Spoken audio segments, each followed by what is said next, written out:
2012년 가을 중국 공산당은 5년에 한 번 열리는 가장 중요한 제18차 당대회를 열었습니다. 당시 최고 지도자인 후진타오 뒤를 이을 총서기로 시진핑이 선출될 예정이었지만 이때까지만 해도 대부분 사람들에게 시진핑은 저 사람이 시진핑인가? 라고 할 정도로 그다지 주목을 받지 못하는 인물이었습니다. 몇 년 전까지만 해도 대부분의 중국인들은 시진핑이라는 인물에 대해 아는 것이 없었고 중국의 초대형 스타 펑리 위안의 남편이었지만 그 시기 시진핑은 샤먼시의 부시장으로 한낱 지방간부에 불과했습니다.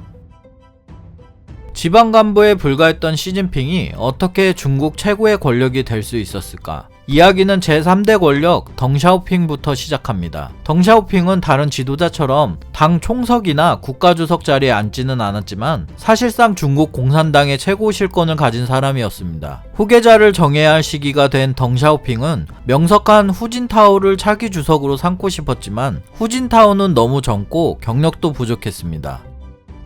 중국 정치에서 주요한 변수 중 하나는 전직 지도자들의 의중입니다. 덩샤오핑은 후계자 자리를 노리고 있던 장쩌민을 불러 주석의 자리를 물려줄 테니 10년 정도만 하고 후진타오에게 자리를 물려주겠나? 장쩌민은 고민했지만 일단 주석이 되고 나서 생각해보자고 하고 그 제안을 받아들입니다. 하지만 덩샤오핑은 죽는 순간에도 이 내용을 유서에 적어 후진타오에게 힘을 실어주었습니다.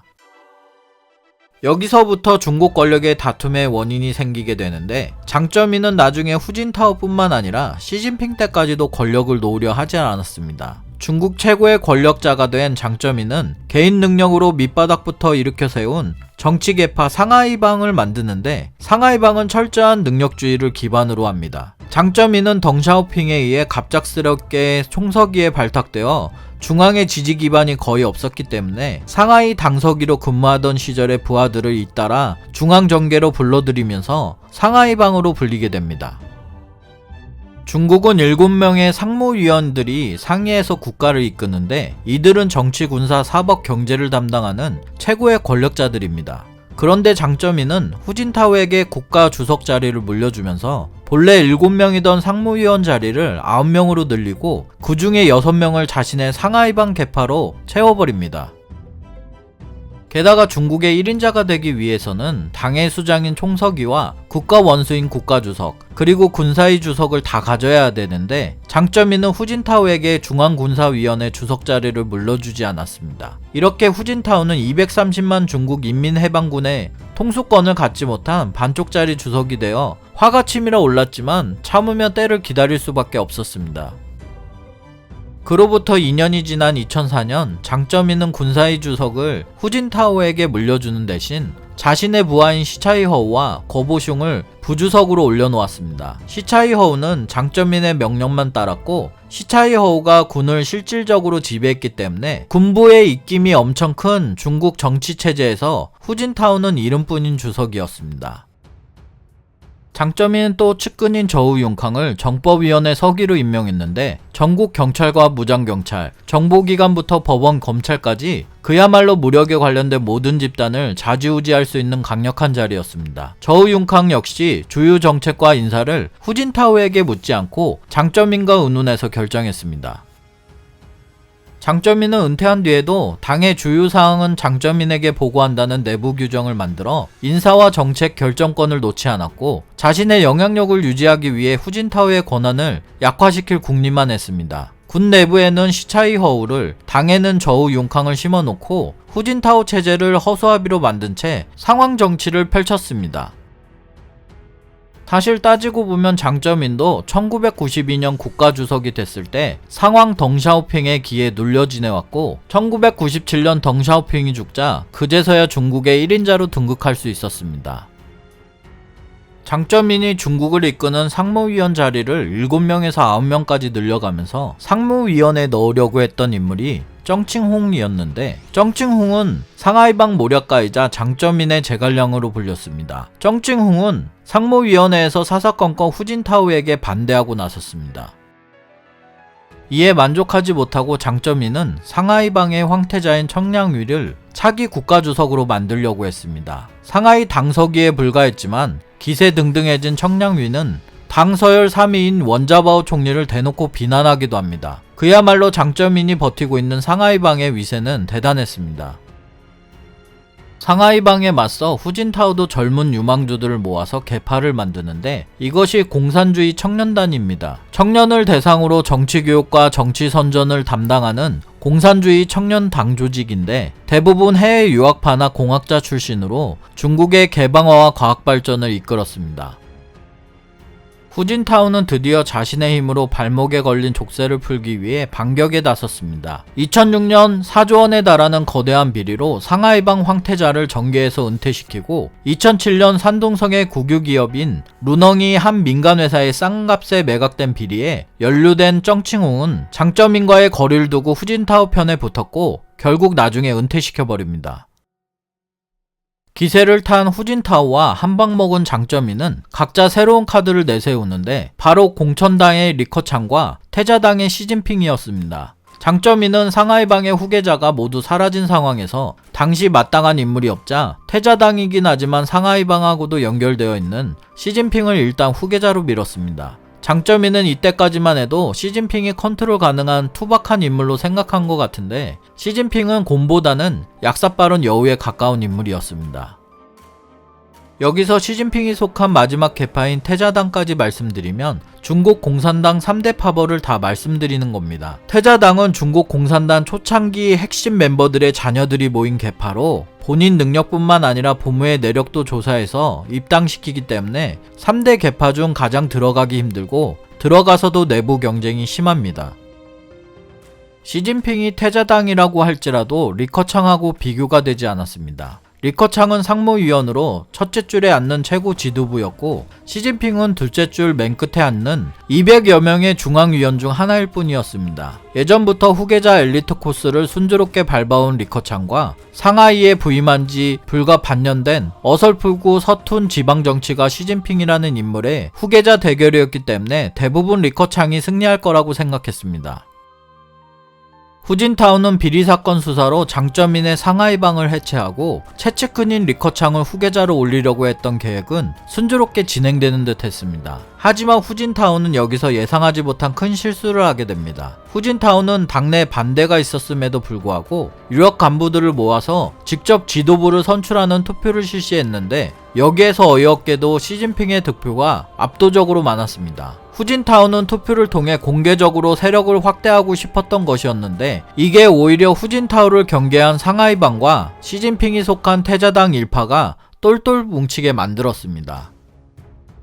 2007년 당대회 폐막 다음날 정치국 상무위원 9명이 당 서열에 따라 모습을 드러냈는데 결국 시진핑이 서열 6위, 리커창이 7위가 되었습니다. 서열의 차이가 한 단계라도 권한과 지위에 엄청난 차이가 나고 한번 정해진 서열은 뒤집기가 어렵습니다. 게다가 5위보다 윗자리의 상무위원들은 5년 후에 열릴 다음 당대회에서 모두 은퇴할 예정이라 결국 시진핑이 다음 최고 지도자가 될 가장 유력한 후보로 뛰어오르게 됩니다. 하지만 치열한 암투는 여전히 끝나지 않았습니다.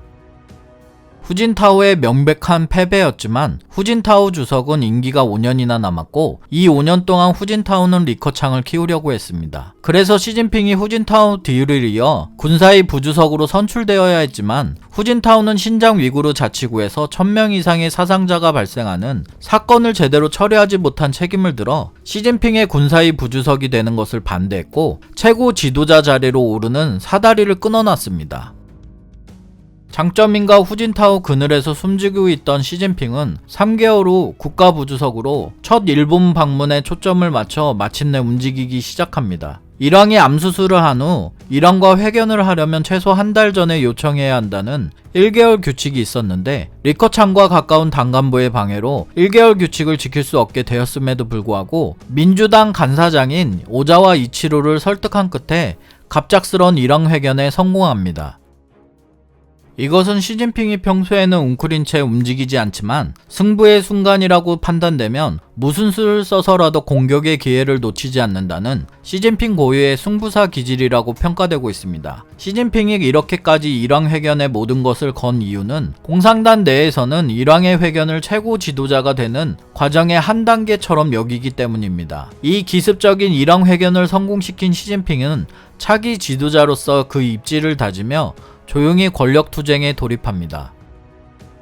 한편 시진핑도 미덥지 못했던 장쩌민은 태자당 소속이었지만 자기 수족과도 같은 보시라이를 차기 주석으로 키울 생각을 합니다. 장쩌민은 보시라이를 상무위원 자리에 넣어보려고 했지만 현재 1인자인 후진타오의 방해로 실패하고 보시라이는 충칭시 당서기로 자천되었고 보시라이는 끝이 난 듯 했습니다. 하지만 보시라이도 저력이 있던 사람이라서 후진타오의 일격에도 살아 돌아오게 됩니다. 당시 충칭시 공안국장이던 왕리진과 손을 잡은 보시라이는 범죄와의 전쟁을 선포하고 충칭시 조폭과 뇌물수수자들을 싹 쓸어버려 충칭의 포청천으로 불리며 대중들 사이에서 폭발적인 인기를 얻게 됩니다. 중국의 마오쩌둥 추종자들은 보시라이를 마오쩌둥의 정신을 이어받은 후계자라고 치켜세웠습니다. 그러던 2012년 중국 건국 이래 최대 정치 스캔들인 보시라이 스캔들이 발생합니다. 사실 보시라이는 앞에서 반부패를 내세우면서 뒤로는 상당한 부정축제를 하고 있었고 보시라이 아내는 해외로 비자금을 세탁해주던 브로커에게 협박을 받자 브로커를 죽여버렸습니다. 보시라이의 신복이던 충칭시 공안국장 왕리진은 눈치 없이 이것을 조사해 보시라이에게 보고했고 보시라이는 왕리진을 해임시켜버렸습니다. 왕리진은 보시라이의 신복으로 너무 많은 정보를 알고 있었기 때문에 자신을 죽여버릴 것이라는 공포에 휩싸여 청두에 있는 미국 영사관으로 도망가 미국 망명을 요청해버립니다. 보시라이는 왕리진이 망명을 요청했다는 소식을 듣고 자신의 휘하의 충칭시의 공안을 남해 구역인 청두 미국 영사관으로 보내 포위시킵니다. 영사관이 포위되는 어처구니 없는 상황이 된 미국의 항의에 중앙당국은 스촨성 공안병력을 출동시켜 충칭 공안병력과 대치하게 됩니다. 결국 보시라이의 공안이 철수하였고 왕리진의 미국 망명 신청은 미국에게 거절당해 중앙당국은 왕리진의 신병을 확보해 베이징으로 갔습니다. 이로써 보시라이의 범죄 행각은 전부 까발려지고 심지어 쿠데타를 일으켜 시진핑을 제치고 스스로 차기 지도자에 오르려 했던 사실까지 낱낱이 밝혀집니다. 장쩌민의 신복으로 저우융캉 정법위 서기가 이 쿠데타에 가담했다는 심각한 사실이 추가로 밝혀졌는데 앞에서도 말했듯이 비록 서열 9위였지만 전국 경찰과 무장경찰, 정보기관부터 재판소와 검찰까지 좌지우지하는 강력한 자리였습니다. 저우융캉은 자신의 힘을 방패삼아 마지막 순간까지 보시라이를 옹호했고 왕리진이 미국 총영사관에 진입했을 때 그곳을 포위하고 그의 망명을 승인하지 못하도록 미국에 압력을 넣기도 했습니다. 저우융캉은 보시라이를 정법위 서기로 취임시키고 수사기관을 총동원해서 시진핑의 비리를 캐내서 낙마시킬 작정이었고 경찰과 사법권을 쥔 저우융캉과 군부의 실력자인 시차이허우가 시진핑 체제에 맞서 모반을 계획했습니다. 상황이 급하게 돌아가자 저우융캉은 지도부의 승인도 얻지 않고 무장경찰에게 명령을 내려 보시라이의 중요한 증인을 빼돌렸고 당황한 지도부가 군을 출동시켜 양측이 대치하는 사태가 벌어지게 됩니다. 이 사건을 계기로 저우융캉은 경찰과 무력경찰의 지휘권을 빼앗기게 됩니다. 군사 쿠데타로 발전하지는 않았지만 무장경찰과 군인이 서로 대치했고 무장병력이 지도부의 뜻에 반해 움직인 중국에서는 극히 이례적인 일이 벌어지게 된 것입니다. 여기서 잠시 저우융캉에 대해 알아보면 저우융캉은 고위급 간부의 자녀가 아니었습니다. 몇 마리 안 되는 돼지를 키우고 벼농사를 짓는 가난한 집안에서 태어났습니다. 그의 말 한마디에 기소된 사람들이 석방되고 재판은 중지되며 무죄로 풀려날 수 있었으니 그의 권력은 상상을 초월했습니다. 저우융캉은 보시라이의 3배가 넘는 액수를 부정축제했다고 합니다. 저우융캉과 시차이허우는 은퇴 후에 조사를 당하지 않기 위해서 가까이 지내던 보시라이를 자신들의 후임으로 내세워 그 엄청난 비리를 은폐하려고 했던 것이었습니다. 그런데 보시라이가 실각하고 상황이 급박하게 돌아가자 거대 비리의 주역인 저우 융캉과 시차이허우는 쿠데타를 획책하고 세계 최대 230만 명의 군대를 이끄는 시차이허우와 200만 명이 넘는 무장경찰 부대와 경찰관을 마음대로 움직일 수 있는 저우 융캉이 손을 잡고 쿠데타를 일으키려고 한 것입니다. 정부의 관계자의 말을 빌리면 예상치 못했던 왕리진의 진입사건 덕분에 보시라이와 저우 융캉의 일당의 시도가 운 좋게 발각되었고 미연에 방지할 수 있었다. 만일 쿠데타가 계획대로 실행되었다면 시진핑이 총서기에 취임하자마자 실각하고 저 피고석에 저우 융캉이나 보시라이 대신 시진핑이 서 있었을 수도 있다. 그야말로 먹느냐 먹히느냐 하는 치열한 싸움이었다. 반복되는 우연 덕분에 시진핑은 가까스로 위기를 넘길 수 있었습니다. 장쩌민의 측근들이 이렇게 줄줄이 엮이고 있을 때 후진타오의 최측근인 링지와도 이들 모의에 가담한 것이 밝혀집니다. 당시 링지와는 후진타오의 신임이 두터웠기 때문에 18회 당대회에서 상무위원으로 승격하지 않을 거란 소문이 돌았고 저우 융캉이나 시차이허우가 지는 애라면 링지와는 뜨는 애였기 때문에 나는 새도 떨어뜨릴 권세를 가지고 있었습니다. 그랬던 링지와가 왜 위험을 무릅쓰고 보시라이에게 접근해 쿠데타에 가담하게 된 것일까? 링지와는 후진타오 후광으로 커왔는데 이제 후진타오의 은퇴가 다가오니 그제서야 앞날이 걱정되기 시작한 것이었습니다. 그래서 같은 산시성 출신의 새로운 지도자 후보로 인기가 높았던 보시라이에게 접근했습니다. 게다가 링지와 아들이 페라리로 교통사고를 내고 즉사했는데 사고 직후 국가주석의 경우를 담당하는 중앙경위국 요원이 현장에 나타나 사건을 조사하던 공안의 입단속을 철저히 시키고는 사고 차량을 회수해간 일이 있었습니다. 링지아는 공안권을 쥔 저우 융캉에게 이들 문제를 잘 처리해달라고 부탁했고 어쨌든 자신의 미래를 저우 융캉에게 맡길 수밖에 없는 운명이었던 것이었습니다. 이렇게 장쩌민과 후진타오의 가신들이 체포됩니다. 시진핑에게는 앞으로 자신을 괴롭힐 두 상황이 모두 힘을 잃은 운 좋은 상황이었습니다. 그동안 장쩌민의 간섭이 불쾌했던 시진핑은 후진타오와 손을 잡고 장쩌민의 상하이방 개파를 쳐내기로 합니다. 후진타오도 여기에 적극적으로 협력해서 2013년 시진핑은 후진타오로부터 당 총서기와 군사위 주석 자리를 동시에 물려받고 얼마 지나지 않아 국가 주석 자리도 물려받았습니다. 후진타오는 장쩌민에게 사사건건 괴롭힘을 당했기 때문에 은퇴를 앞둔 시점에서 마지막이라고 생각하고 장쩌민에게 한 방을 먹이고 싶었습니다. 그래서 자신을 반쪽 자리로 만들었던 당의 주요 상황은 장쩌민에게 보고한다는 내부 규정을 철폐하고 후진타오가 모든 자리에서 물러나는 대신 어떠한 당 고위 관료도 은퇴 후에는 정치에 관여해서는 안 된다는 새로운 내부 규정을 마련해서 장쩌민의 상황 정치에 종지부를 찍어버립니다. 이로써 총서기에 이어 1.5위라는 말도 안 되는 지위를 가졌던 장쩌민의 서열은 18회 당대회 이후 12위까지 떨어져 장쩌민은 다른 원로들과 마찬가지로 취급받게 되었습니다.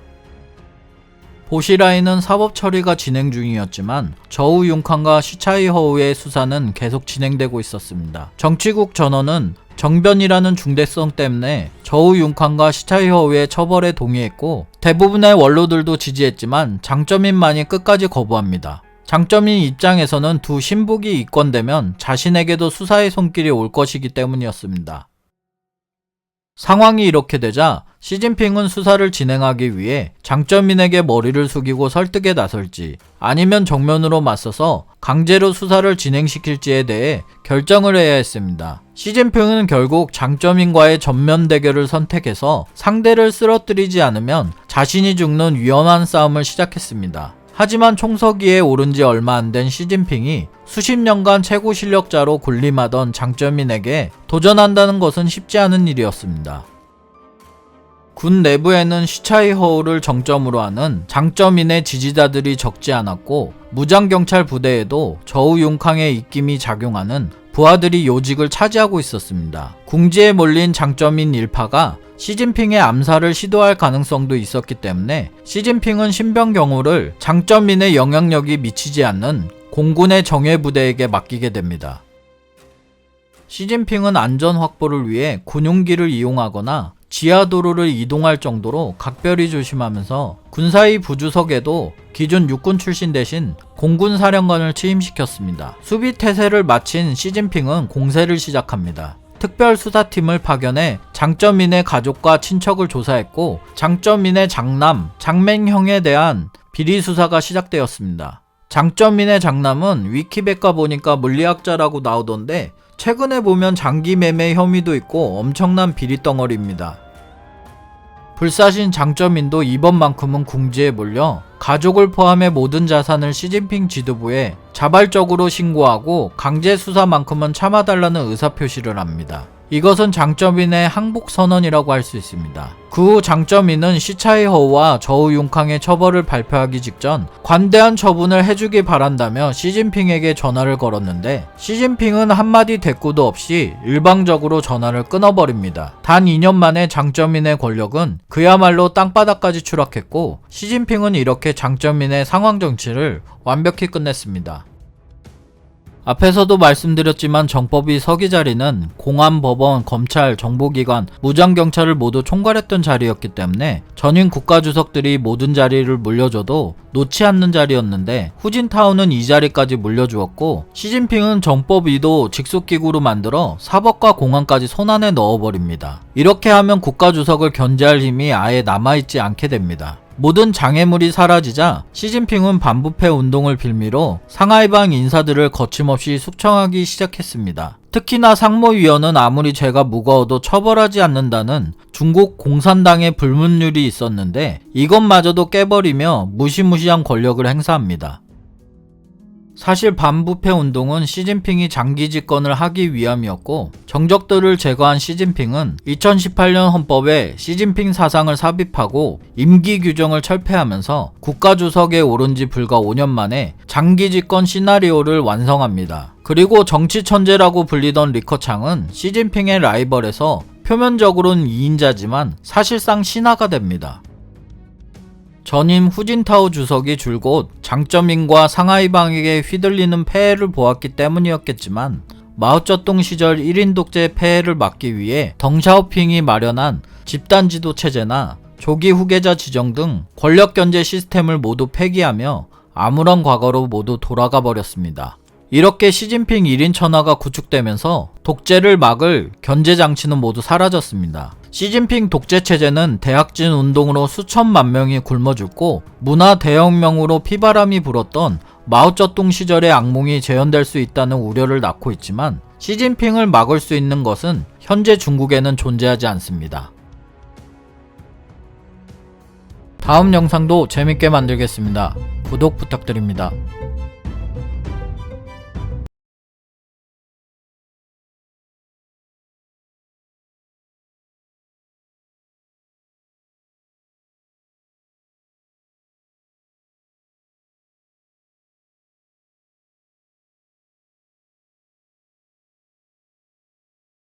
다음 영상도 재밌게 만들겠습니다. 구독 부탁드립니다.